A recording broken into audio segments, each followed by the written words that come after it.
Hey, everybody, and welcome to this episode of the Civic Signal. We're super excited to be talking about a piece of literature today called Unaggrandizing the Partisan Gerrymander by Dr. Michael Barber, Andrew J. Taylor, and Sean Trende. And this was just published recently, so it's some of the most up-to-date information about gerrymandering that we have in the political science research area. We are going to be talking pretty in depth about gerrymandering today. So, if you need an overview of the concept and the history of gerrymandering, we've got a link in the description below to our previous video, which discusses that. But if you're pretty up to date, we're just going to dive right into it. The problem that these authors are trying to answer with this research paper is what are the long-term effects of gerrymandering? Obviously, when a party is gerrymandered out of competition, they're going to have a really hard time winning elections and winning representative seats.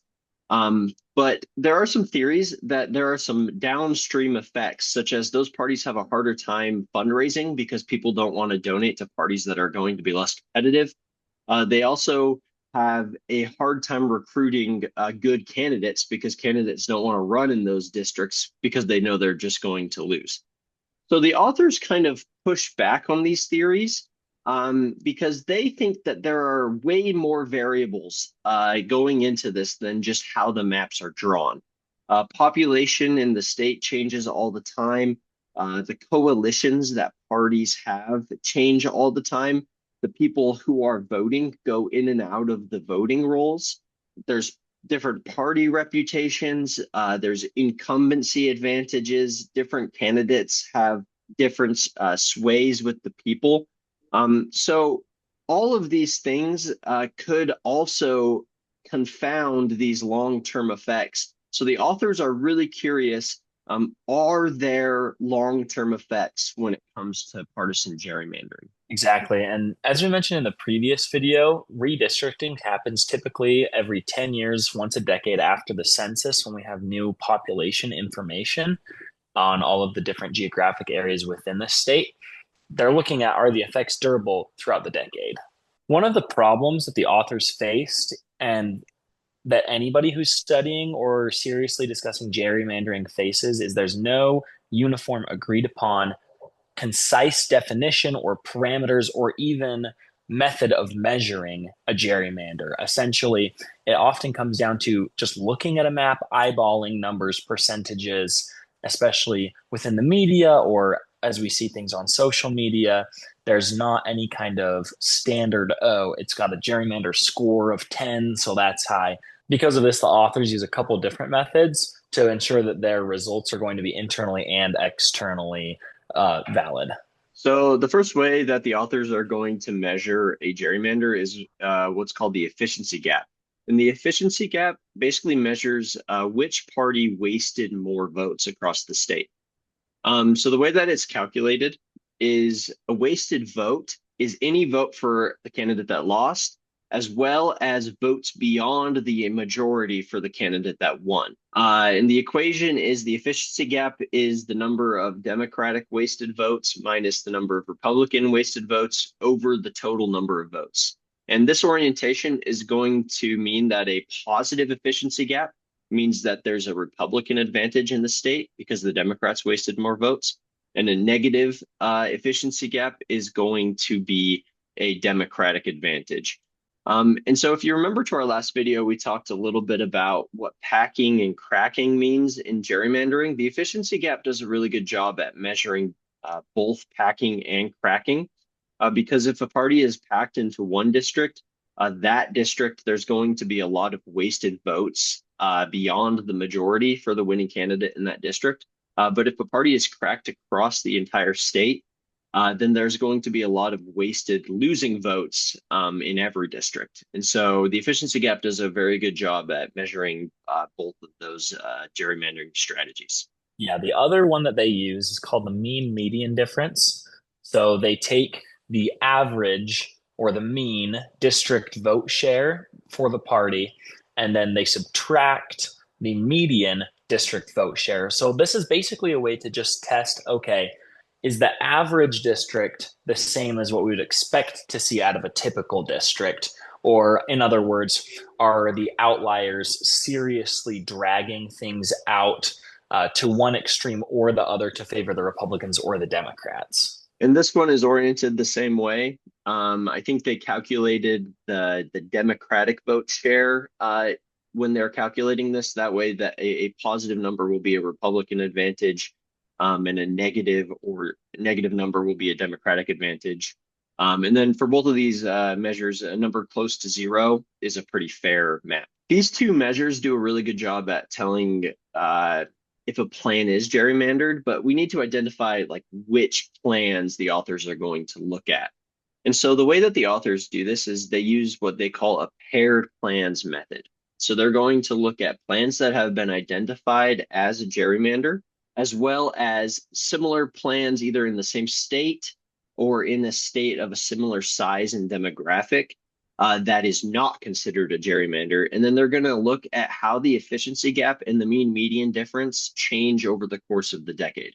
Yeah. So, first of all, they look at maps that have been identified as a gerrymander in the media. And in particular, there was an op-ed that was published in the New York Times, authored by a man named Sam Wang.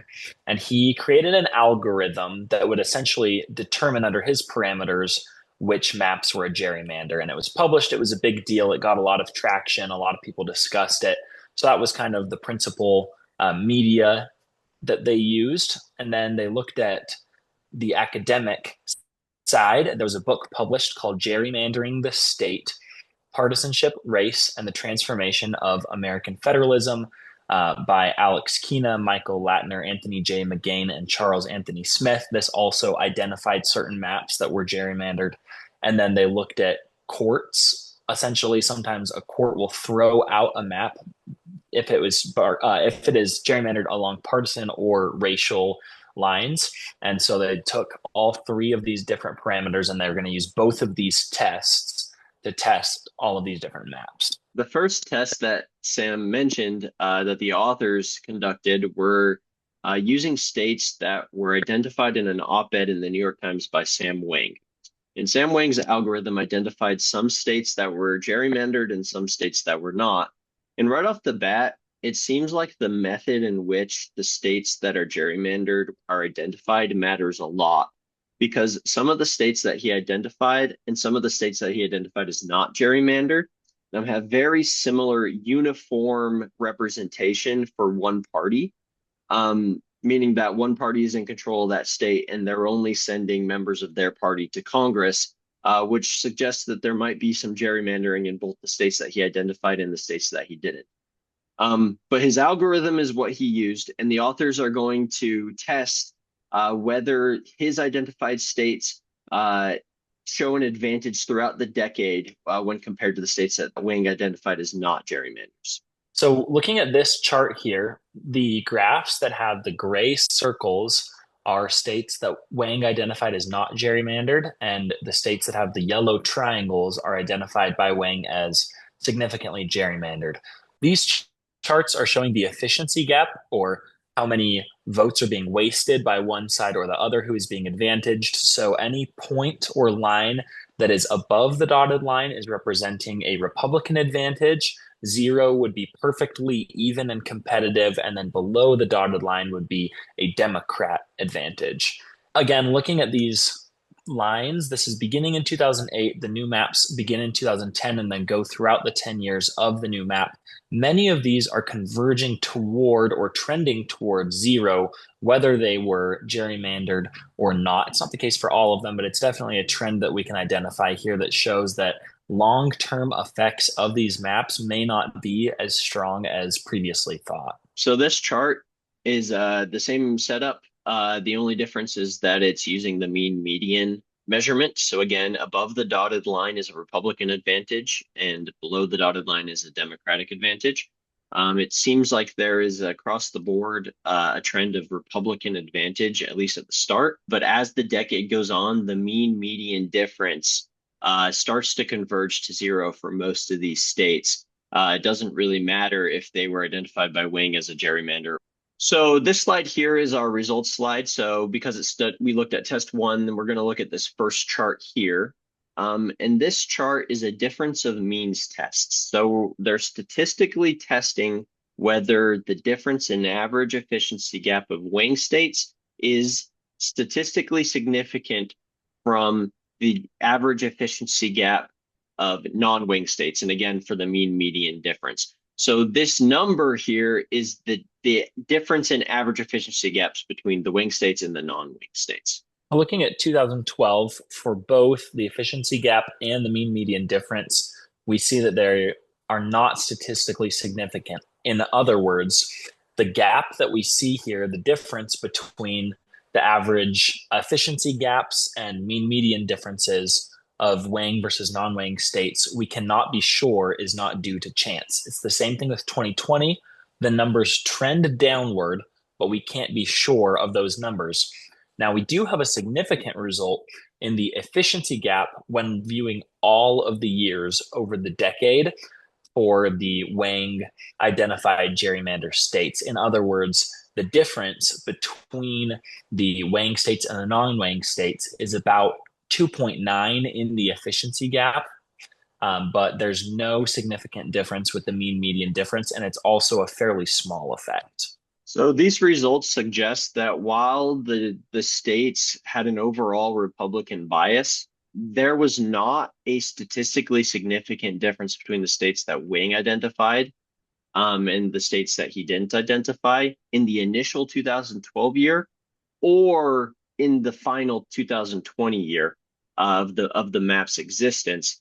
But the difference, even, although it's not statistically significant, did trend downward, suggesting that the long-term effects seem to even itself out rather than exasperate like the original theory of the problem. So the second test that the authors are going to conduct uses maps that have been identified by an academic source, which is the book that Sam mentioned before. So instead of looking at maps between states, like Wang did in study one, these authors of this book look at in-state legislative maps. So many states in the United States have state legislatures that are set up similar to the Congress, where there's an upper house and a lower house. And they use different maps for the upper house and the lower house to elect the representatives. So these authors used a measure called partisan symmetry to identify states in which one of the houses in the state legislature has a biased map and one has an unbiased map. Barber and the authors of this paper are going to use those pairs of biased and unbiased maps for within state legislatures to test if those maps show a long-term advantage for the party in control. So the results here from this test is for each state, it shows the upper and the lower house on different lines. And the line represented in yellow is the map that was determined to have been gerrymandered or biased. And the purple line was the ungerrymandered or unbiased line. And then here throughout the decade from 2012 to 2020, the trend for these lines will show the overall effects or the overall Republican or Democratic bias of the map and in the results of the elections. And these charts are showing the efficiency gap, just like in the previous test that we discussed. So we see here that the overall trend for these maps is a trend towards zero, which represents balance and competition. And some of them start with the biased or unbiased map being more or less competitive, but we see that overall the trend is toward the center of the map. And we see a very similar trend here with the mean median difference. Most of these states have their lower and upper houses converging towards that dotted line, whether or not they are biased or unbiased. And when in the cases where the states do not converge to zero, it does kind of seem like they converge to each other, meaning that they converge to the same level of bias rather than converging to no bias at all. So if we look again to the numbers, this middle chart here is study 2. In the initial year, the difference in average efficiency gap and the difference in mean median difference are both not statistically significant. However, in the final year, 2020, the differences are both about a third of what they were in the initial year. Again, not statistically significant, but we do see that it is trending downward. And statistical significance in this case is going to be difficult to determine because there are not very many points in the sample. There's going to need to be a very large difference in order to find a statistical significant difference. But we do see here a trend towards these maps not being as different as they were in the initial year in the final years of the decade. The third test that Barber and the authors ran was looking at maps that had been struck down by a court or determined by a judge that it was gerrymandered and could not be implemented by the state for elections.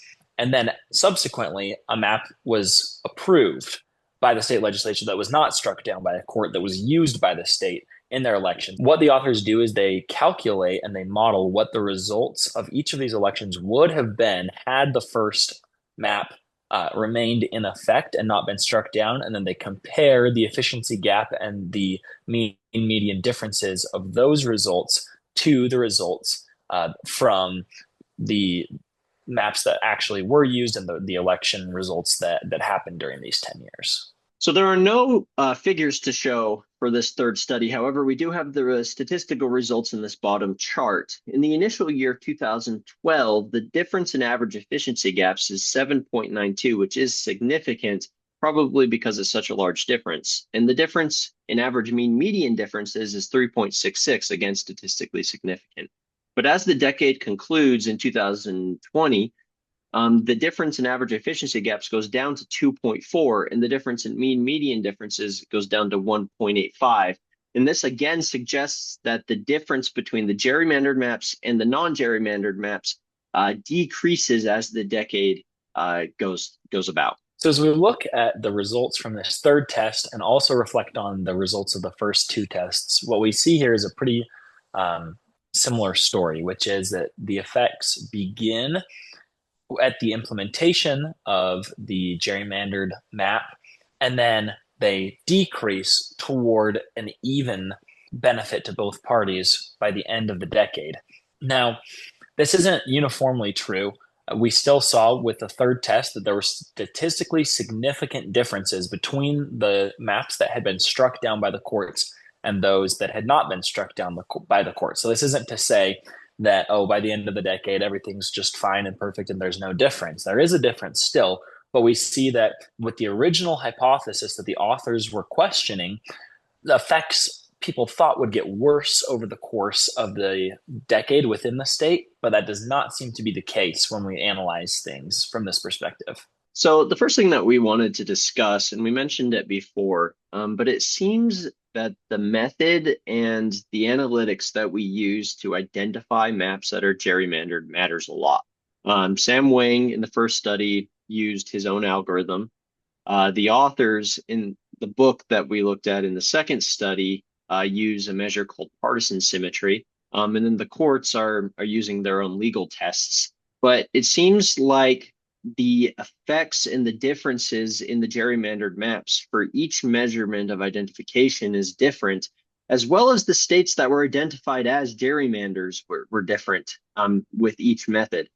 In addition to the method of identification, the measurement of magnitude of gerrymandering, the efficiency gap and the mean median difference were not always the same number. And sometimes one was statistically significant and the other was not. And so it shows that, it really does matter what metric you're using, what algorithm you're using to identify the gerrymander and to measure how bad it is. Exactly. And because there's no standardized way of determining a gerrymander, and it's also important to note that the authors here are not using a standardized way of testing the gerrymandering too. They're coming up with their own methods that seem to be reliable as we test it in different ways. But this is important because when you read, oh, there's a new gerrymandered map in such a state, or the courts are looking at this for being a gerrymander, there's a lot of nuance in it, and it brings up a lot of conversations about, well, what should we include in this conversation? Are we only looking at the results? Are we looking at the way that different communities are being split up? Are we looking at the way that different racial demographics are split up? There's so many questions, and there's not really one standard way to determine whether something is gerrymandered or not. The other important thing to look at here is all of these tests were looking at maps that were in effect for the full decade in between the redistricting, which is not always the case. And particularly in recent years, we've seen multiple states redraw their boundaries in between the years that they are required to. And if we see a strong effect and then a gradual decrease over the course of the decade, if we start to redistrict more frequently, then this is going to exasperate the effects of the gerrymander if it just keeps bouncing between a higher effect. And then as soon as it starts to moderate, we see another gerrymandered map. Yeah, I think that that should be the main takeaway from this paper is that in a normal redistricting pattern where we're redistricting after every census at the beginning of the decade, these results show that the gerrymandering that happens then is maybe not as big of a deal as people are making it out to be. However, like you mentioned, in the recent years, and especially this year, there's been an arms race to redistrict in the middle of the decade to try to make the midterms as competitive as possible for your party. That kind of redistricting kind of throws these results out the window because instead of letting the decade-long effects play out and slowly decrease, we're just going to renew them every time we redistrict.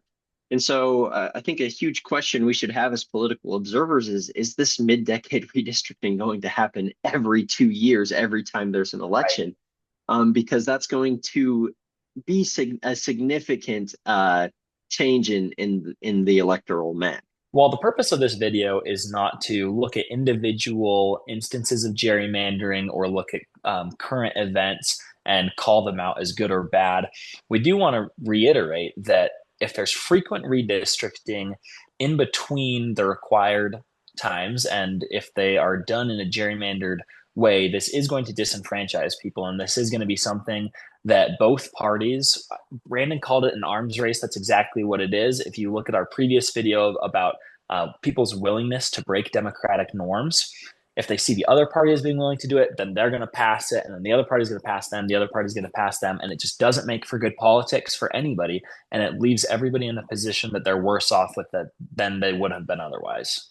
So mid-decade redistricting aside, I think one of the most important things to take away from this is the results that the authors found is that population migration, people coming in and out of the voter rolls, party reputations, the changes in party coalitions, and just candidate quality in general seem to have a much larger effect on the elections across the decade than gerrymandered maps themselves and any fundraising and candidate quality disadvantages that parties have when they're gerrymandered out of competition. So the hopeful note here is that when there is no mid-decade redistricting, the panic that the media will instill in you from gerrymandered maps is greatly exaggerated, especially if you're looking at the long-term effects of the maps. Like it's going to be okay over the course of a decade. Well, everybody, we hope that you were informed and that you enjoyed listening to our discussion here about Unaggrandizing the Partisan Gerrymander by Michael Barber, Andrew J. Taylor, and Sean Trende. We will have in the description below a link to our previous video if you want to go learn a little bit more about gerrymandering as a concept. We'll also have links to the original article by Sam Wang in the New York Times that we brought up repeatedly, as well as the book that we discussed, published by Alex Keena and other professors, so that you can look at that if you're interested in their original findings and their original methods. And as always, we'll have a citation for the paper that we discussed today. But we want to say thank you so much for watching. We'd love to hear what you have to say in the comment section. Please leave a like and subscribe so you don't miss our future videos. The difference in average efficiency gaps goes down to 2.4, again statistically significant. Are you meaning to show this on the screen while you're saying this? Fetcher. Yes.